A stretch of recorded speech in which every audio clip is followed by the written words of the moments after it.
ગુજરાતમાં વિધાનસભાનું બજેટ સત્ર શરૂ થયું। રાજ્યપાલના સંબોધનથી બજેટ સત્રની શરૂઆત થઈ। રાજ્યપાલના સંબોધન પર આભાર પ્રસ્તાવ રજૂ થશે। આભાર પ્રસ્તાવ બાદ શોકદર્શક ઉલ્લેખ રજૂ થશે। વિપક્ષ તથા શાસક પક્ષના સિનિયર સભ્યો ટેકો આપશે। ગુજરાત દુકાન અને સંસ્થા સુધારા વટહુકમ નિવેદન ગૃહ સમક્ષ આપવામાં આવશે। વિવિધ વિભાગોનું અહેવાલ ગૃહમાં રજૂ કરવામાં આવશે। અનુમતિ મળેલા વિધેયકો વિધાનસભામાં મૂકવામાં આવશે।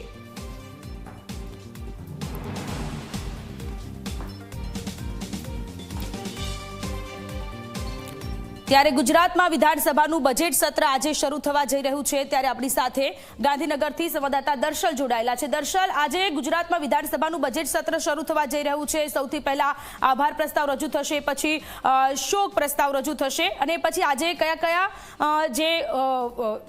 કયા વટહુકમો જે નિવેદનો છે એ આવી શકે છે, શું લાગી રહ્યું છે?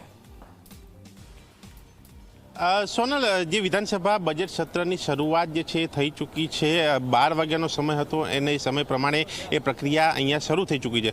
પરમ દિવસે બજેટ જ્યારે રજૂ થવાનું છે તેની પહેલાં આ જે બજેટ સત્રની આજથી શરૂઆત, જેમાં એ રાજ્યપાલના એ સંબોધન સાથે એ બજેટ સત્રની શરૂઆત, એ બાદ સાથે શોક પ્રસ્તાવ એની પર વાત છે અને સાથે જે ઉપાધ્યક્ષનું પદ જે છે એ પદને લઈને એ ચૂંટણીની પણ પ્રક્રિયા અહીંયા કરવામાં આવી છે, જેની અંદર એ સત્તા પક્ષ માંથી અહીંયા પૂર્ણેશ મોદીનું નામ, જ્યારે વિપક્ષમાંથી એ ઉપાધ્યક્ષ પદ માટે એ શૈલેષ પરમારનું નામ જે છે તે રાખવામાં આવ્યું છે।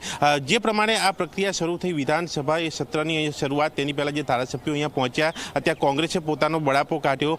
આપ તરફથી આ ચૂંટણીથી એ દૂર રહેવાની વાત કરવામાં આવી। કોંગ્રેસે ક્યાંક કહ્યું કે તેઓ પોતાને એ ઉપાધ્યક્ષ માટે તેઓ હોય છે, પરંતુ તેને ઊભા નથી રાખવામાં આવતા, એ બળાપો તેમણે કાઢ્યો હતો। અને જે પ્રકારની આ પ્રક્રિયા જે છે બજેટ સત્રની, તેની અંદર આજે વિવિધ વિભાગો સાથેની પણ એક સંકલનની વાત, એ ચર્ચાની વાત અને સાથે એ ધારાસભ્યો સાથેની એ બેઠક પણ જે છે અહીંયા યોજવામાં આવી, જેમાં બજેટ સત્રની અંદર બીજું શું ઉમેરી શકાય, શું સુધારા કરી શકાય અને સાથે બજેટ જ્યારે ગુજરાતના વિકાસની એક વાત લઈને આવતું હોય ત્યારે એ બજેટ કેવા પ્રકારનું હોય, એ તમામ બાબતોની ચર્ચા એ આજે અહીંયા બેઠકમાં કરવામાં આવી। અને એની સાથે આજે બજેટ સત્રની શરૂઆત એ રાજ્યપાલના સંબોધન સાથે અહીંયા થઈ ચૂકી છે। અને એ બાદ આવતીકાલે એ બજેટ જ્યારે રજૂ થશે તેની પહેલાં આ જે પ્રક્રિયા જે છે તે આજે જોવા મળી રહી છે। ને આ પ્રક્રિયાની અંદર જે ધારાસભ્યો હાજર રહ્યા, તેમાં કેટલાક ધારાસભ્ય એ બીમારીના કારણે અથવા તો એ રેસના કારણે હાજર નથી રહી શક્યા એ ભાજપમાંથી, પરંતુ તેમનો પણ અહીંયા ટેકો ક્યાંક જે છે એ જોવા મળશે, કારણ કે જ્યારે બહુમતીવાળી પાર્ટી હોય અને તેની સાથેની આ પ્રક્રિયા તમામ શરૂ જે કરવામાં આવતી હોય ત્યારે એ તમામ ધારાસભ્યો એમાં જોડાયેલા છે અને એ ધારાસભ્યોની સાથેની આ જે બજેટ સત્રની શરૂઆત જે છે તે આજે અહીંયા જોવા મળી છે। જી દર્શલ, આભાર તમામ વિગતો માટે।